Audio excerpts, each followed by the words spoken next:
Hey everyone. Welcome to AfriHeart Stories, your go-to spot for African tales. Don't forget to like, subscribe and drop a comment. Now sit back and enjoy. Lola adjusted the strap of her wine-red satin gown and glanced around the luxurious rooftop restaurant. A string quartet played softly in the background as champagne glasses clinked, and the city lights shimmered below. She smiled smugly, pleased with the whispers she overheard, compliments about her dress, her beauty, her husband's success. She loved company dinners.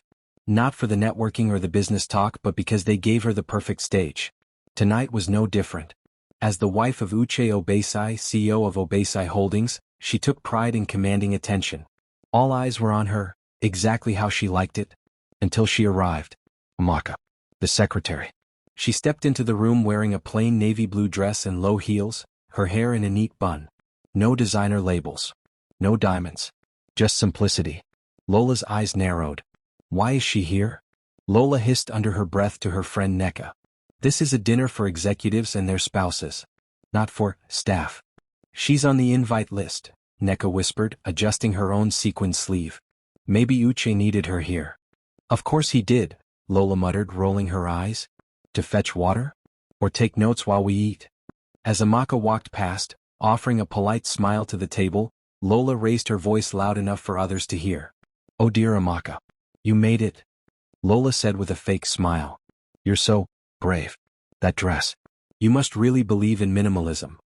Amaka paused, her smile faltering only slightly. Thank you, Ma. I didn't realize the dinner had a theme. It doesn't, Lola replied, tilting her champagne flute. But next time, maybe don't wear something that looks like a uniform. The table went silent. Even Uche froze. Amaka gently lowered herself into a seat at the far end of the table and didn't respond. Her silence seemed to irritate Lola even more.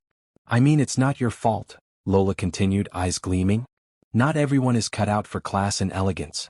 Some of us married into it. Others answer calls for a living. Uche reached under the table and gently squeezed Lola's thigh. That's enough, he muttered, lips barely moving. But Lola ignored him. She was too far gone, basking in her perceived superiority. I suppose you're here to represent the hard-working women in the office, Lola continued, laughing to herself. You know, the ones who eat lunch at their desks and dream of moving to the front office one day? Amaka looked up, meeting her gaze. Come, steady. I'm here because your husband personally invited me to present something during the after-dinner brief, Amaka said softly. Lola blinked. What? She's presenting? Neka echoed, confused. Yes, Uche interjected. I needed her input on a proposal. She's the one who drafted it. Oh. Lola's smile thinned. Well then. Carry on, Madam Secretary. The room stayed quiet for the rest of the meal. Amaka didn't eat much. She politely listened to conversations, answered questions about work when asked, and occasionally jotted notes into a small leather-bound journal. Her grace, even under fire, did not go unnoticed. When dessert was served, Uche stood to give a short toast. Thank you all for being here tonight. Before we wrap, I want to acknowledge someone who has played a crucial role in our recent project turnaround, Amaka. A few people clapped, surprised. She'll be joining us briefly after this for a short proposal overview. Her data projections have already helped us dodge a major loss. More clapping. A few respectful nods. Even those who previously saw her as just the secretary, now looked at her differently. Lola sat frozen. She could feel her husband's eyes burning into her, disappointed and firm. When the evening finally ended, and the valet brought their car around, Uche opened the passenger door for her in silence. She stepped in, crossed her arms and muttered, You're really going to pretend what she wore tonight was acceptable? Uche got in slowly, then shut the door. His jaw clenched. I don't care what she wore, he said. She came prepared. She saved our company nearly 20 million Nigerian nairas last quarter, and you made a fool of yourself trying to humiliate her over fabric. Lola turned sharply. Are you defending her? I'm defending basic respect, he snapped. You embarrassed her. You embarrassed me. You think this is still some high school mean girls contest. I am your wife. Lola shouted. And tonight you acted like a jealous child, he replied coldly. Lola's face twisted in disbelief. So now I'm the problem? Yes, Uche said firmly. You crossed a line.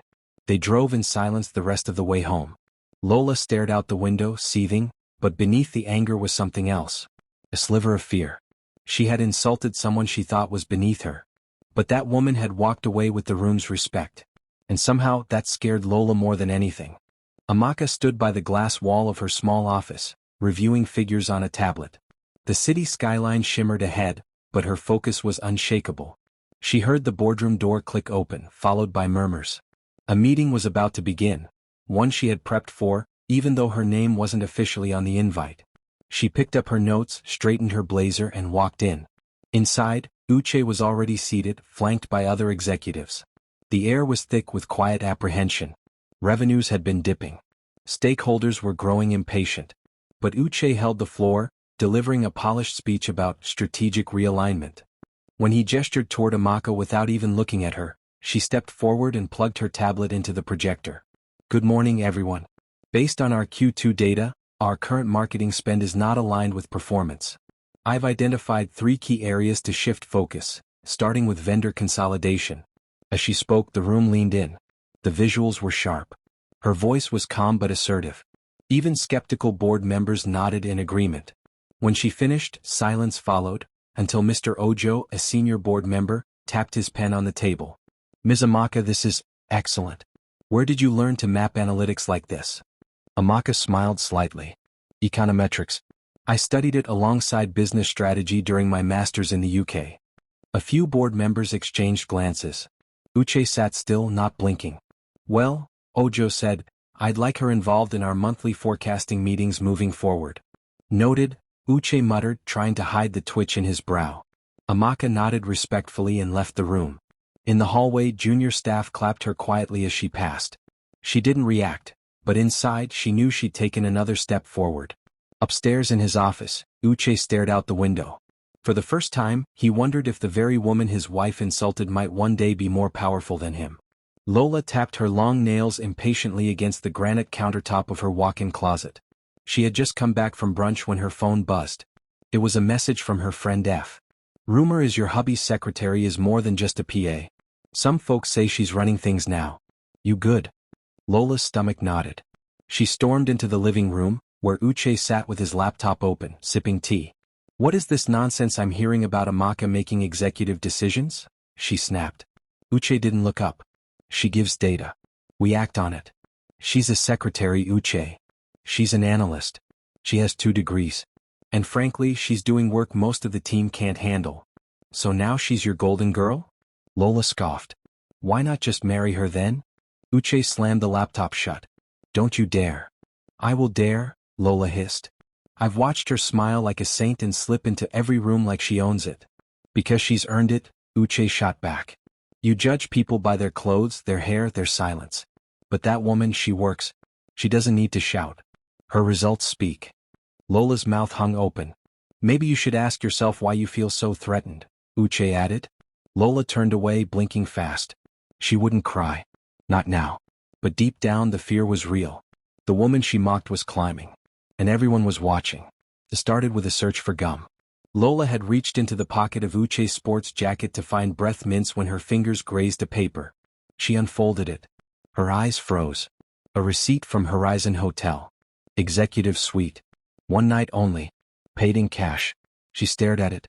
The date was 2 nights ago, the same night Uche claimed to be working late, on a pitch Amaka helped prepare. Her heart pounded. That was it. Proof. Rage bubbled to the surface. Without thinking, she grabbed her car keys and drove straight to Obeisai Holdings. She stormed through the reception. Where is Amaka? The receptionist stammered. Ma, she's in the conference room. Lola didn't wait. She burst through the door. Amaka was at the head of the table, mid-presentation. You snake.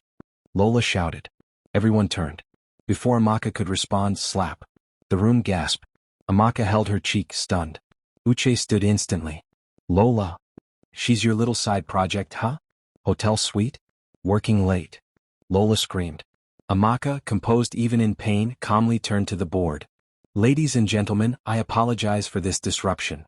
You're not getting away with this. Lola spat. Cameras from interns and junior staff flashed as security entered. Uche, red with fury, grabbed Lola's arm. You're humiliating us all. But it was too late. By morning, clips of CEO's wife slaps secretary in office drama went viral on social media. The damage had begun. Lola sat across from the HR director, legs crossed, arms folded. "I'm not apologizing," she said flatly. Mr. Adewale sighed. "Ma, your behavior on company grounds violated our workplace conduct policies. I am not an employee. You're a shareholder's spouse. Your actions reflect on our brand. Then maybe your brand shouldn't allow mistresses in the boardroom." Adewale exchanged a glance with the company's legal counsel. "Mrs. Obesai," the lawyer said slowly, "Amaka is not a mistress. She is currently under consideration for strategic consulting on behalf of the board." Lola's mouth twitched. "I'm not here to play games," she said. "Neither are we," the lawyer replied. "We've launched an internal investigation into your husband's use of funds, including the Horizon Hotel suite." Lola paled.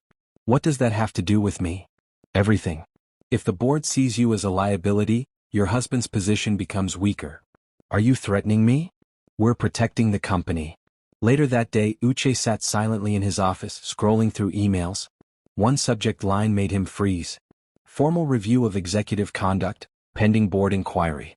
He leaned back, closed his eyes, and exhaled. Everything was unraveling. And Amaka?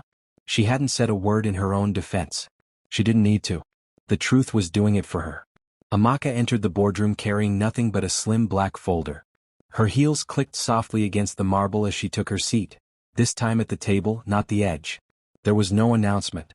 No press release. Just subtle nods from senior members who now saw her not as a secretary, but a strategist. Uche sat 2 seats away, noticeably tense. "Let's begin," Mr. Ojo said. "Amaka, your projections?" She passed out printed graphs and calmly presented a pivot strategy that would reduce operational losses by 22% in under 6 months. Her tone never rose. Her hands never shook. The entire room leaned forward. One executive raised a brow. "How did we miss this?" "You didn't," she replied. "It's just, no one was looking at the right indicators. I've been tracking them since Q1. After the meeting, 2 board members approached her privately. "You've got vision," one said. "Have you ever considered a more senior role?" Amaka smiled. "Only when the time is right." As she returned to her office, Uche appeared at her door. "That was impressive," he said, forced smile barely holding.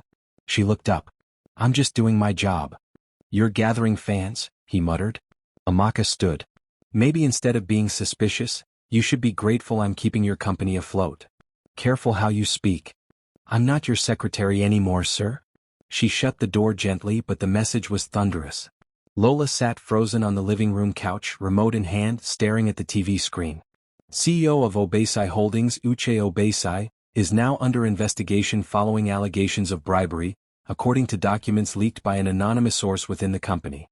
Her wineglass slipped from her hand, shattering on the floor. No. The camera panned to a blurred document. Fund transfers, false vendor contracts, fake consultancy agreements, trails pointing back to Uche. Uche barged in seconds later, phone glued to his ear. "Damage control. No. Get my lawyer." Lola leapt up. "Bribery? Are you out of your mind?" "Calm down, Lola. We're finished. This is all over the news." "I didn't leak this." "But you did it," she hissed. Silence. Lola staggered back. "You told me we were under control." "We were, until someone from inside decided to light a match."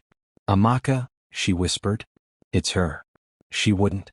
She's too strategic for that." Lola laughed bitterly. "You really think you know her?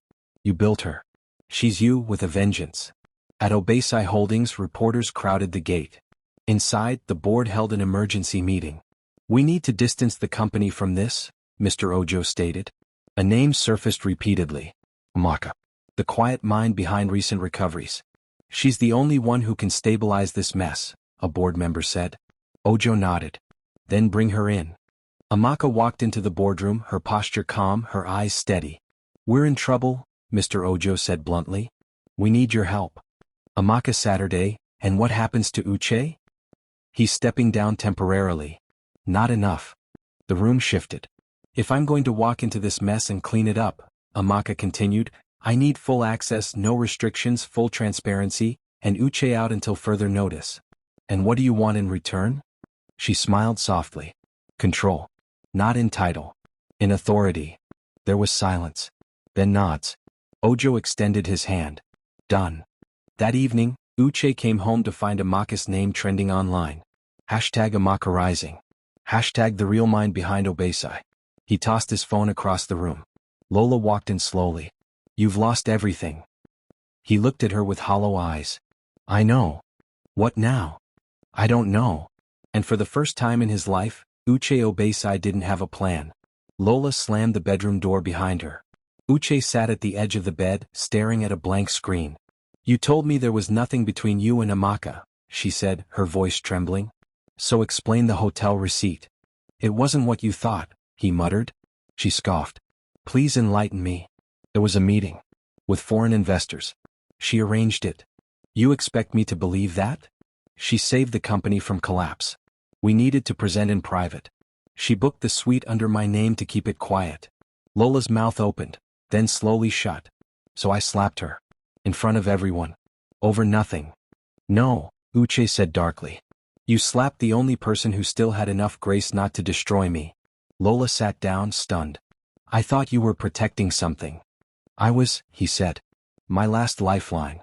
She looked down at her hands, the same hands that had hit Amaka. I humiliated her. You humiliated us. That night, the house felt like a graveyard. 2 people. No love. No trust. No future. A dusty memory flickered to life as Amaka walked into her new corner office. 5 years ago. She was the proud co-founder of a startup, Ezitech, a fintech platform created to help small businesses access digital credit. She had pitched to Uche's company for funding. He had smiled, praised her innovation, and then weeks later launched an identical product using insider information from her proposal. She was crushed. Her business folded. Her co-founders blamed her. But instead of suing, she did something better. She disappeared into Obesai Holdings. Took a lowly role. Watched, listened, learned, then cloned. Each late night at the office. Each coffee run. Each quiet observation. It all built her foundation. And now she was sitting in the same seat Uche once held. Mr. Ojo entered the office. Amaka. The board is ready. She stood tall. Outside, flashbulbs exploded. Inside, the meeting was swift. Ojo spoke. Uche Obesai's resignation is official. We vote now on interim CEO. One by one, hands rose. Every hand. Except Amaka's. You're elected, Amaka, Ojo said. She bowed her head. When she turned to face the board, there was no smugness. Just purpose. She wasn't here for revenge. She was here for change. The boardroom was packed. Press waited outside. Tension buzzed in the air like static. Uche sat stiffly, eyes lowered. His once crisp navy suit now looked like a costume from a past life. Sweat dotted his temple. Mr. Ojo stood. As of today, Mr. Uche Obesai's resignation is formalized pending full investigation. We thank him for his years of service, he announced with measured tone. A slow clap began. It died quickly. Now, Ojo continued, we must vote on the interim CEO. We have one nomination. Ms. Amaka Okoye. Uche looked up, a flicker of disbelief in his eyes. The vote began. 1 hand. 2, 5, 9. All 12. Unanimous. Ojo turned to Amaka. Congratulations, Madam CEO. There was silence. Then polite applause. Amaka stood, calm as ever, nodding respectfully. She didn't gloat. She didn't look at Uche. She looked at the company's banner on the wall. This wasn't a triumph over him. It was a return to purpose. Outside, cameras flashed as she stepped into the lobby. Reporters swarmed. Ms. Okoye, how does it feel? She raised her hand gently. No statements. Only action. From the shadows, Uche watched her walk away. She didn't glance back. And that cut deeper than anything. The next morning, the press conference was set in a grand hall overlooking Lagos Lagoon. News anchors murmured. Journalists readied their notepads. Cameramen adjusted angles. The room hushed as Amaka walked in, clad in an elegant black power suit, minimal jewelry, her expression composed. She stepped up to the podium. Good morning. My name is Amaka Okoye. I accept the position of interim CEO at Obesai Holdings, effective immediately. Flashes. This company has weathered challenges. Financial instability. Leadership breakdown. But it has also shown resilience. My focus is simple. Transparency, innovation, and rebuilding trust. More flashes. A journalist raised his hand. Ma, what do you say to those who feel you came out of nowhere? I didn't, she replied. I've been here. Quietly. Doing the work. A ripple of respect passed through the room. At home, Lola sat on the couch watching the live broadcast. Her robe was loose. Her makeup half done. She stared at the screen as Amaka spoke with authority, poise, and confidence. Then her name came up. "I will not address personal matters," Amaka said. "I believe in restoring dignity, not just to the brand but to the people involved." Lola's throat tightened. She expected mockery. She got grace. For the first time in years, she questioned if she'd ever truly understood strength. Lola returned from a tense visit to the bank to find the front door of the mansion slightly ajar. "Uche," she called. Silence. She stepped inside. Gone. The leather couch, gone.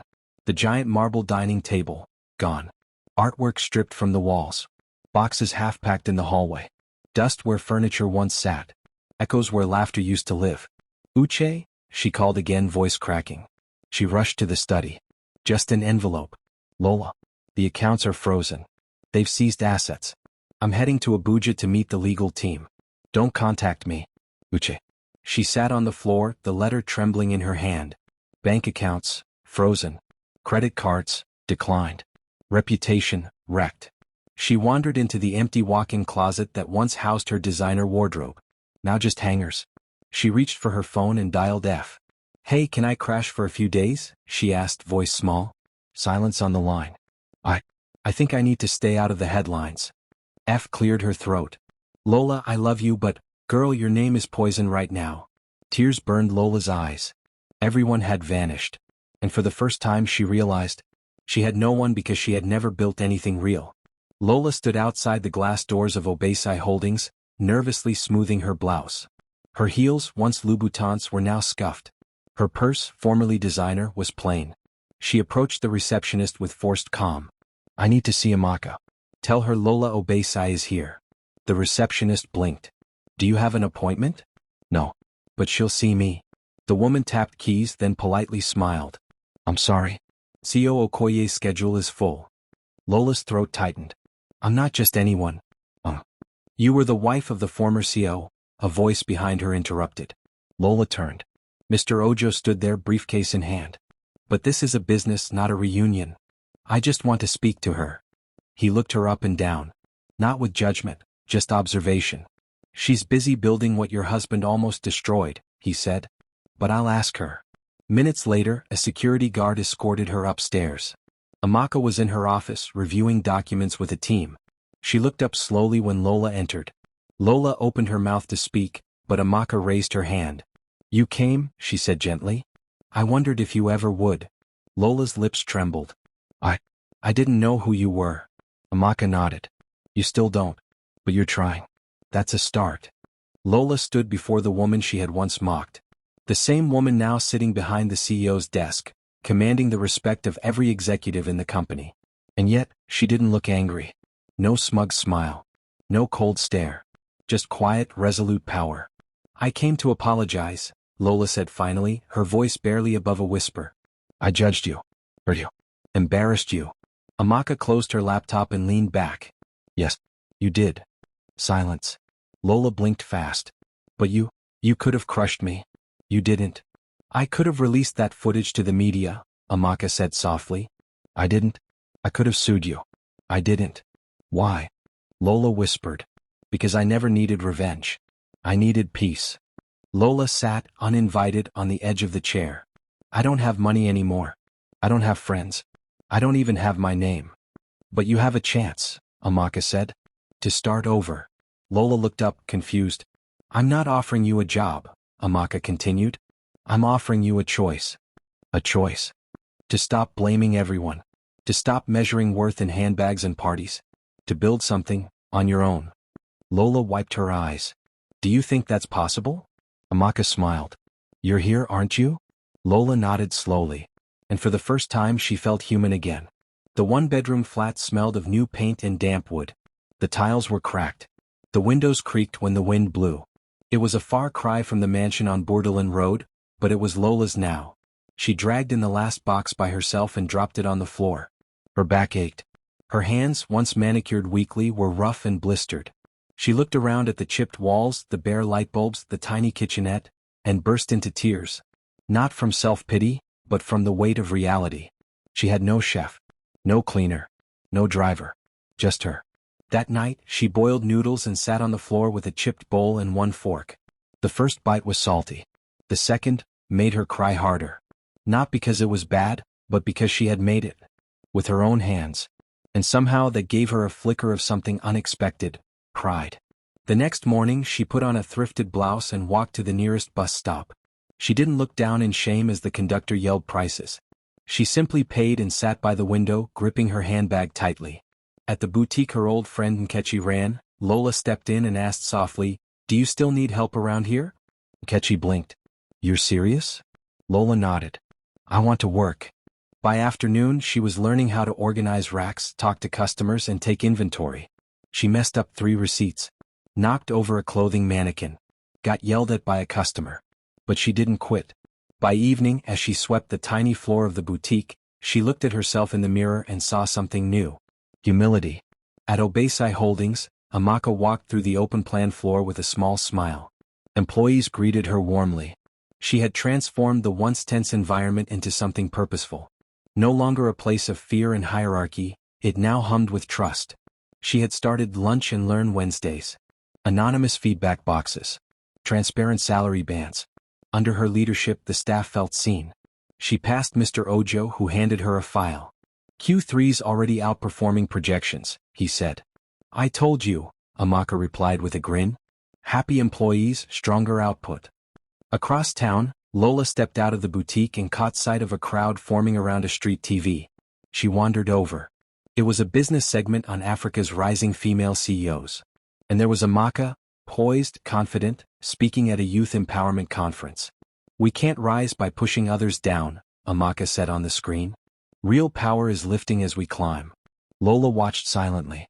The women beside her clapped. "That woman is something else," one said. She came out of nowhere. But Lola knew better.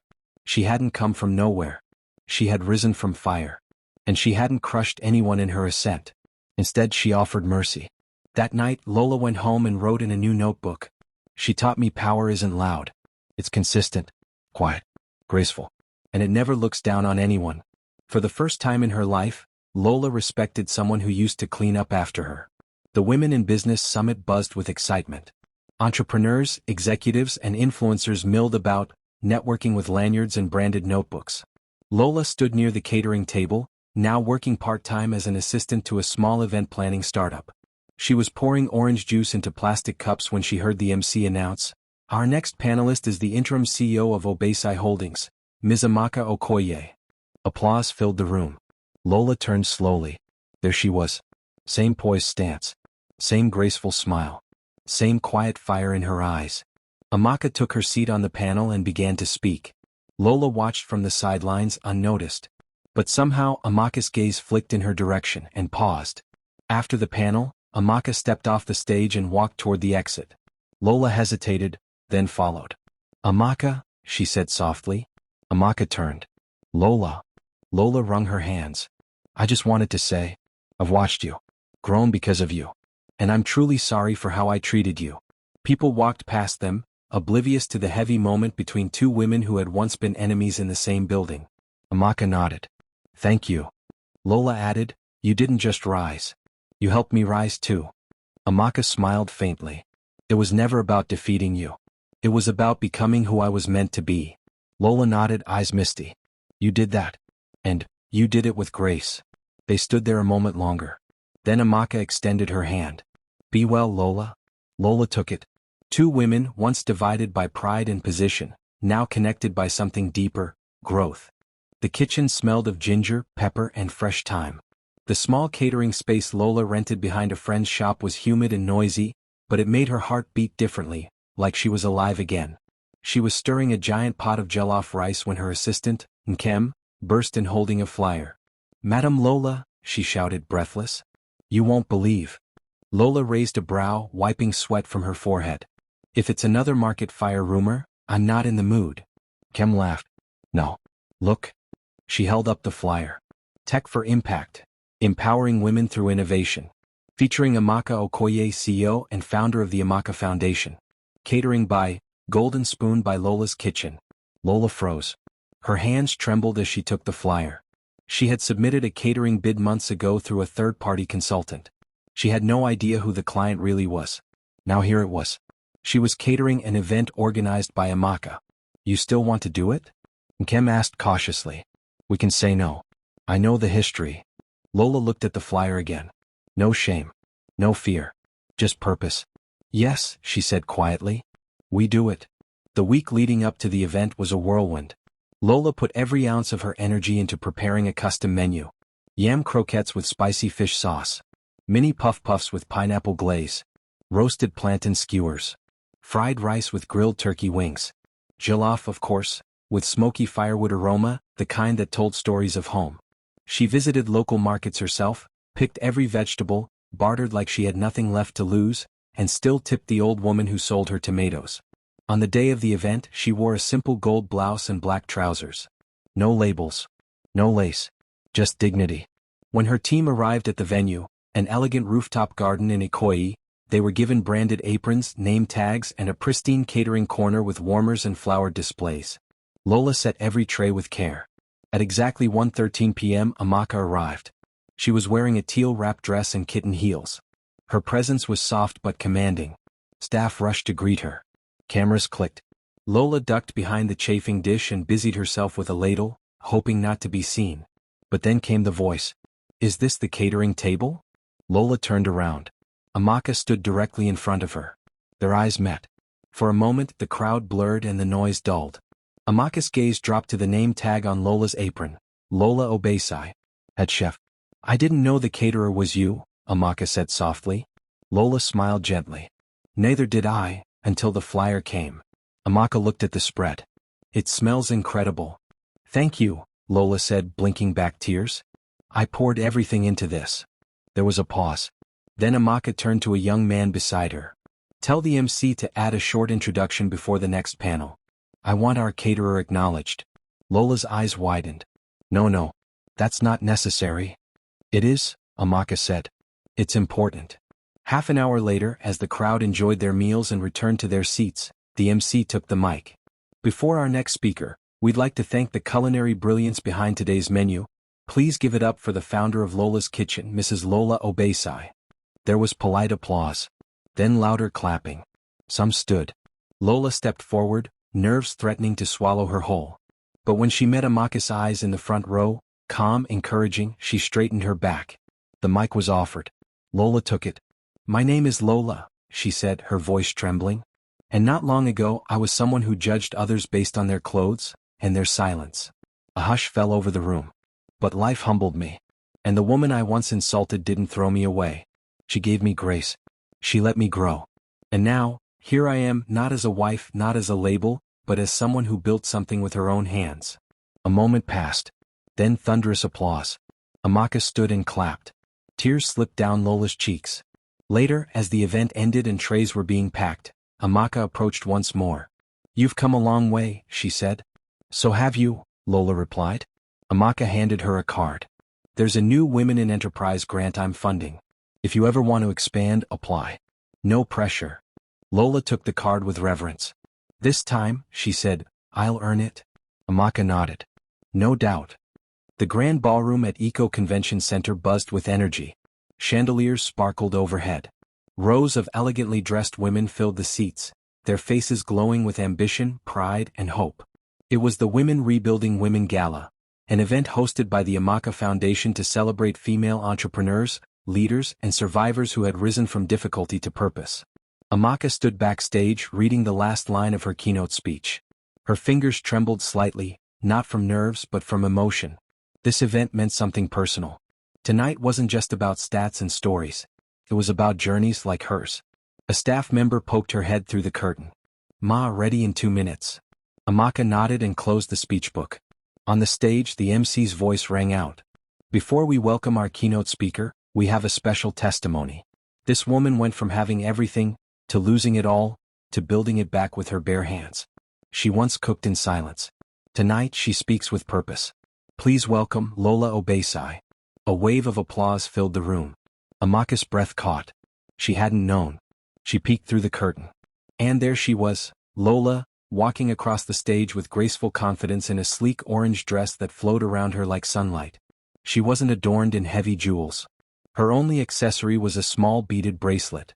And made humble, powerful. She stepped up to the podium and smiled at the sea of women before her. "Good evening," she began. "My name is Lola, and I once believed that power came from who you married, what you wore, where you were seated." Soft laughter rippled through the audience. "I believed silence meant weakness and grace meant you were naive. But then I met someone who redefined those words." The room quieted. Someone I once mocked became the very hand that helped me rebuild. Backstage, Amaka's eyes filled. Lola continued, "I didn't lose everything because of money. I lost everything because I had built my identity on shadows. And when those shadows disappeared, I had nothing left. Nothing except a mirror and a choice." She looked directly into the audience. "I chose to change." Applause. "I started a food business with 20,000 Nigerian nairas. The same hands I used to wave away people now peel plantains and wash pots. I have scars on my palms now, and I cherish them." A few women nodded, moved. Lola paused. "I want to thank the woman who once stood at the end of a hallway holding files, who later sat behind the CEO's desk with quiet fire. Amaka Okoye, thank you. Not for pity, but for showing me what power looks like when it is righteous." The crowd rose in a standing ovation. Backstage, Amaka covered her mouth. She wasn't expecting it. She wasn't prepared for how deeply it would strike her.